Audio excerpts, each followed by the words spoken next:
সালাম আলাইকুম। আশা করি আল্লাহ তাআলার রহমতে তোমরা সকলে অনেক ভালো আছো। তোমাদের যাদের 2025-26 শিক্ষাবর্ষের এখনো কোনো বিশ্ববিদ্যালয়ে চান্স হয়নি এবং গুচ্ছেও তোমার চান্স হবে না, তাদের জন্য এই ভিডিওটি আজকে অনেক গুরুত্বপূর্ণ। আজকে আমি তোমাদের সাথে আলোচনা করব এখনো তোমার বেশ কয়েকটি বিশ্ববিদ্যালয় এবং ইঞ্জিনিয়ারিং কলেজ ও তোমার ন্যাশনাল বিশ্ববিদ্যালয়ে কি ভর্তি পরীক্ষা এখনো বাকি আছে। তুমি কিভাবে এই অল্প কিছুদিন পড়লে ভালো কিছু করতে পারবে ইনশাআল্লাহ এই ভিডিওতে বলে দেওয়ার চেষ্টা করব। দেখো, তোমার 2025-26 শিক্ষাবর্ষে এখনো তোমার তোমার আইআইটি তে ভর্তি পরীক্ষা এখনো তোমার কি বাকি আছে, দেরি আছে। তুমি অল্প কিছুদিন পড়লে ভালো কিছু করতে পারবে আইআইটি তে, ঠিক আছে। তারপরে তোমার দেখো 2 নম্বরে রয়েছে কি টেক্সটাইল ইঞ্জিনিয়ারিং কলেজ। তোমার বর্তমানে টেক্সটাইল ইঞ্জিনিয়ারিং কলেজের ভর্তি পরীক্ষা তোমার 25 তারিখে অনুষ্ঠিত হবে। তোমার হাতে মোটামুটি এখনো 8 থেকে 9 দিন সময় আছে। এই 8-9 দিন তুমি যদি ভালো করে পড়ো টেক্সটাইল ইঞ্জিনিয়ারিং কলেজে তুমি ইনশাআল্লাহ চান্স পেয়ে যাবে। আর হ্যাঁ, অবশ্যই যারা সেকেন্ড টাইমার আছো তারা কিন্তু অবশ্যই টেক্সটাইল ইঞ্জিনিয়ারিং কলেজে ভালো করে পরীক্ষা দেবে, ঠিক আছে, ভালো করে পরীক্ষা দেবে। তারপরে তোমার 3 নম্বর রয়েছে ঢাকা সেন্ট্রাল ইউনিভার্সিটি। যেহেতু ঢাকা সেন্ট্রাল ইউনিভার্সিটি এখনো কোনো সার্কুলার প্রকাশ করেনি, ঠিক আছে, ঢাকা সেন্ট্রাল ইউনিভার্সিটিতে অবশ্যই ফার্স্ট টাইম আর সেকেন্ড টাইম তোমার সকলেই পরীক্ষা দেবে।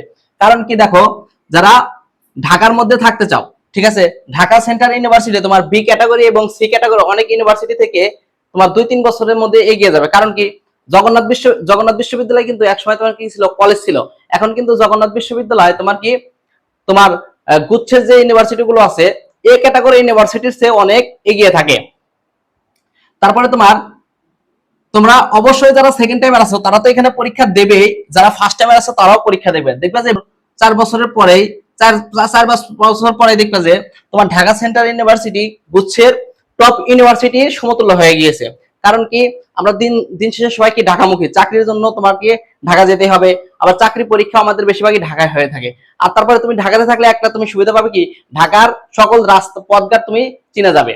দেখো, তারপরে রয়েছে তোমার সিলেট ইঞ্জিনিয়ারিং কলেজ। এখানে কি তোমার কি ভর্তি পরীক্ষা এখনো বাকি আছে। 5 নম্বরে রয়েছে ন্যাশনাল ইউনিভার্সিটি, জাতীয় বিশ্ববিদ্যালয় আন্ডারে যে সরকারি কলেজগুলো রয়েছে ওই কলেজগুলো। এখানে কিন্তু প্রচুর পরিমাণে আসন রয়েছে, প্রচুর পরিমাণে, ঠিক আছে। এখানে তুমি পাস করলে ভালো একটা সাবজেক্ট পেয়ে যাবে। তারপরে জাতীয় বিশ্ববিদ্যালয় কিন্তু অনেক ভালো ভালো কলেজ রয়েছে। তোমার গুচ্ছের সি ক্যাটাগরি ইউনিভার্সিটি থেকে জাতীয় বিশ্ববিদ্যালয় তোমার ওই কলেজগুলো ভালো হবে। যেমন রাজশাহী কলেজ রয়েছে, পাবনা এডওয়ার্ড কলেজ রয়েছে, আজিজুল হক কলেজ রয়েছে। এই কলেজগুলো কিন্তু তোমার অনেক নাম করা। তাই যাদের এখনো কোথাও চান্স হয় নাই তারা অবশ্যই এই 5টা জায়গায় তোমরা ভালো করে ভর্তি পরীক্ষা দাও, তোমাদের অবশ্যই চান্স হয়ে যাবে। আর যারা সেকেন্ড টাইমার আছো তারা কিন্তু অবশ্যই ঢাকা সেন্ট্রাল ইউনিভার্সিটিতে ভালো করে পরীক্ষা দেবে, কারণ এটাই কিন্তু তোমার লাস্ট সুযোগ, ঠিক আছে। তারপরে তুমি ঢাকার মধ্যে থাকার সুযোগ পেচ্ছ। আর যেহেতু ঢাকা সেন্ট্রাল ইউনিভার্সিটিতে এখনো কি তোমার ভর্তি পরীক্ষার সার্কুলার প্রকাশ করে নাই, যে সার্কুলার প্রকাশ করে তার মানে তুমি ধরে নিতে পারো তোমার কাছে হাতে এখনো মিনিমাম নাও হলে তোমার কাছে 2 মাস সময় আছে। এই 2 মাস কিন্তু নিজেকে প্রমাণ করার জন্য অনেক। তোমাদের জন্য শুভকামনা রইল। আসসালামু আলাইকুম, ধন্যবাদ।